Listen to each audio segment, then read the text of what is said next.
So hello everyone, আজকে আবার চলে এসেছি শ্যুটে। আর এটা হচ্ছে আমার শ্যুট হয়ে যাওয়ার পর ফাইনাল লুক। এতবার ফেসে জল দেওয়া হয়েছে তবুও আর কি জল ওঠেনি। এটা বিউটি লস মেকআপ ছিল। তো তোমরা জানিও আমাকে কেমন লাগছে। আর আমার মেকওভার যে করেছে, যে দিদি করেছে, সে হচ্ছে, চলে আসো দিদি একটু, তারপর যাবে।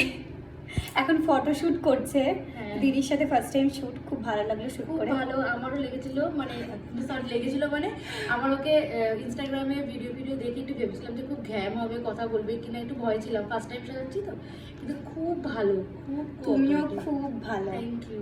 আমার খুব ভালো লেগেছে ওর সাথে কাজ করতে। আমারও ভালো লেগেছে খুব তোমার সাথে।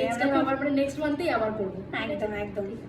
তো আজকে আমরা খুব মজা করে শ্যুটটা করেছি আর তোমরা আউটপুটটা দেখতেই পাচ্ছ। আমার পার্সোনালি সত্যিই খুব ভালো লেগেছে লুকটা, আর খুবই মিষ্টি একটা লুক এসছে। তো তোমরাও জানিও আমাকে কেমন লাগছে।